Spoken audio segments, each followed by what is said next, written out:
Om Namo Bhagavate Sri Ramakrishna. Letters of Swami Vivekananda. Arise, awake, onward. I only tell you this, that whoever reads this letter will imbibe my spirit. Have faith, onward, Swami Vivekananda. Letter number 94. This was probably written in May 1895. Footnote. The Maharaja of Khetri. This letter was written to the Maharaja of Khetri. This letter was written in reply to his address dated the 4th March 1895. Whenever virtue subsides and wickedness raises its head, I manifest myself to restore the glory of religion, are the words, noble prince, footnote, the Maharaja of Khetri, are the words, noble prince of the Eternal One, in the Holy Gita, striking the keynote of the pulsating ebb and flow of the spiritual energy in the universe. These changes are manifesting themselves again and again in rhythms peculiar to themselves, and like every other tremendous change, though affecting more or less every particle within their sphere of action, they show their effects more intensely upon those particles which are naturally susceptible to their power. As in a universal sense, the primal state is a state of sameness of the qualitative forces, a disturbance of this equilibrium and all succeeding struggles to regain it, composing what we call the manifestation of nature, this universe, which state of things remains as long as the primitive sameness is not reached. So, in a restricted sense on our own earth, differentiation and its inevitable counterpart, the struggle towards homogeneity, must remain as long as the human race shall remain as such, creating strongly marked peculiarities between ethnic divisions, subraces, and even down to individuals in all parts of the world.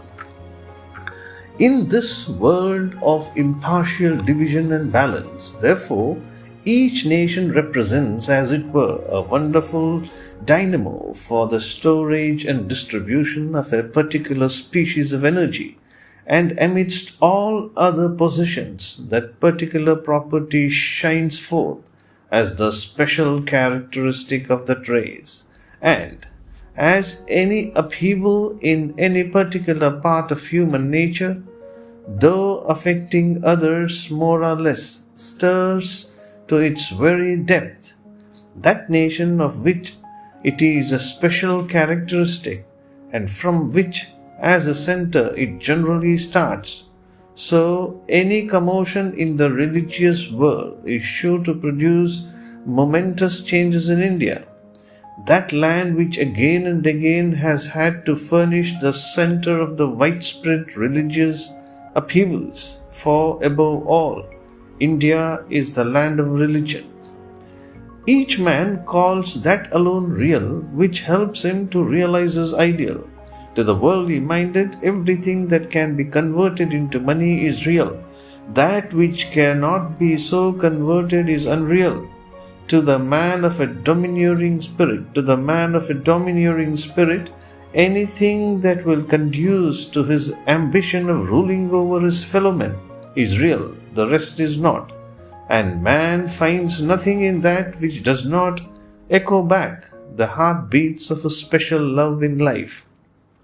Those whose only aim is to barter the energies of life for gold or name or any other enjoyment, those to whom the tramp of embattled cohorts is the only manifestation of power, those to whom the enjoyments of the senses are the only bliss that life can give, to these India will ever appear as an immense desert, whose every blast is deadly to the development of life, as it is known by them.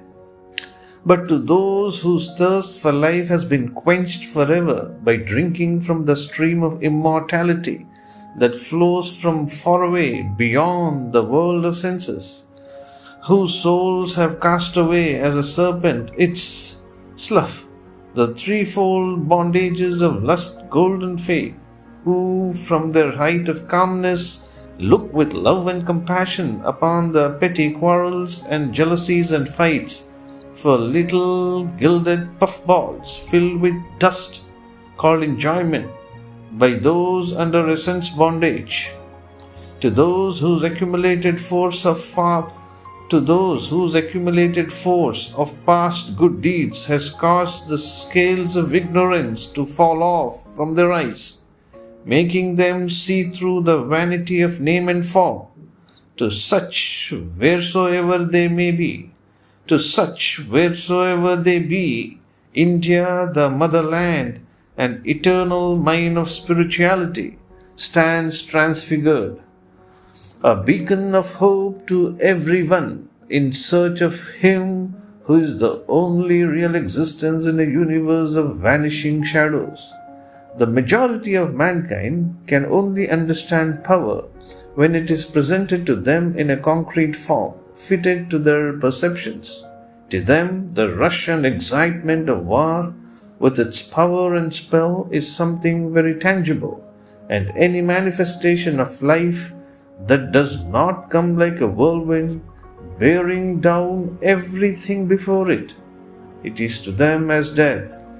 And India for centuries at the feet of foreign conquerors, without any idea or hope of resistance, without the least solidarity among its masses, without the least idea of patriotism, must needs appear to such as a land of rotten bones, a lifeless, putrescent mass. It is said, the fittest alone survive. How is it then that this most unfitted of all races, according to commonly accepted ideas, could bear the most awful misfortunes that ever befell a race, and yet not show the least signs of decay? How is it that, while the multiplying powers of the so-called vigorous and active races are dwindling every day, the immoral Hindu shows a power of increase beyond them all? Swamiji is asking this question. Great laurels are due, no doubt, to those who can deluge the world with blood at a moment's notice. Great indeed is the glory of those who, to keep up a population of a few millions in plenty, have to starve half the population of the earth. But is no credit due to those who can keep hundreds of millions in peace and plenty without snatching the bread from the mouth of anyone else? Is there no power displayed in bringing up and guiding the destinies of countless millions of human beings through hundreds of centuries without the least violence to others? The mythologies of all ancient races supply us with fables of heroes whose life was concentrated in a certain small portion of their bodies, and until that was touched they remained invulnerable. It seems as if each nation also has such a peculiar center of life, and so long as that remains untouched, no amount of misery and misfortune can destroy it. In religion lies the vitality of India, and so long as the Hindu race do not forget the great inheritance of their forefathers, there is no power on earth to destroy them. Nowadays, everybody blames those who constantly look back to their past. It is said that so much looking back to the past is the cause of all India's woes. To me, on the contrary, it seems that the opposite is true. So long as they forgot the past, the Hindu nation remained in a state of stupor. And as soon as they have begun to look into their past, there is on every side a fresh manifestation of life. It is out of this past that the future has to be molded. This past will become the future. To be continued. Om Shanti Shanti Shanti Hari Om Tat Sat Sri Ramakrishna Arpanamastu.